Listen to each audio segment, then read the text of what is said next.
ముందే చెప్పినట్టు నాకు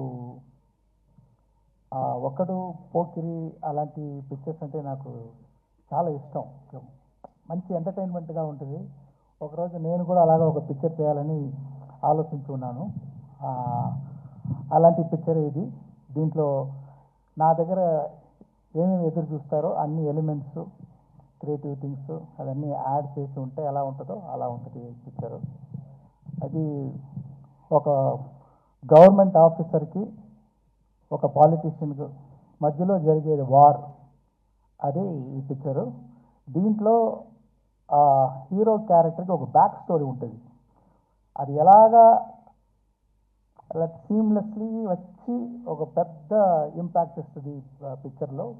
ఇంటర్వల్లో కానీ, ఫ్లాష్ బ్యాక్లో కానీ, పిక్చర్ ఎండ్లో కానీ. అలాగా ఆ మెయిన్ క్యారెక్టరు రామ్ చరణ్ గారు చాలా బాగా చేశారు. అందరూ చెప్పారు ఇది సంక్రాంతి అని. కాదండి, ఇది రామనవమి. అంటే రామ్ గారు అంత బాగా చేశారు. అంటే మల్టిపుల్ టైం ఒక ఆఫీసర్ అంటే ఎలా ఉండాలంటే నిజంగా ఉంది, బిలీవబుల్గా ఉంది. అక్కడ ఒక ఆర్టిస్ట్ అది కనిపించలేదు, ఆ క్యారెక్టర్ కనిపిస్తుంది. దానికి చాలా కోఆపరేట్ చేశారు. హెయిర్ కట్ అని, ముష్ కట్ చేసేదని, ఏది అడిగితే కూడా బాగా కోఆపరేట్ చేశారు. అది చాలా బాగా విజువల్గా మీరు చూడొచ్చు. తర్వాత ఇంకో గడ్డంతో ఇంకొక క్యారెక్టర్ ఫైర్గా, ఆ క్యారెక్టర్ సాంగ్స్ అన్నీ వచ్చేటప్పుడు అంత మంచి స్క్రీన్ ప్రెసెన్స్. నాకు తెలిసి ఇప్పుడు ఆయన చూడడానికి చాలా ఆడియన్స్ వస్తారు పిక్చర్. కానీ ఒక అనుమానం, ఒక కేరా అద్వాని కూడా ఉన్నారు.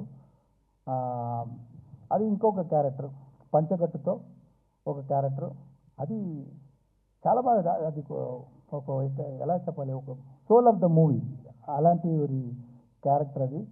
దాంట్లో కూడా ఆయన క్యారెక్టర్గానే చూడవచ్చు. అక్కడ రామ్ చరణే తెలియదు, అదే మంచి యాక్టింగ్ అది.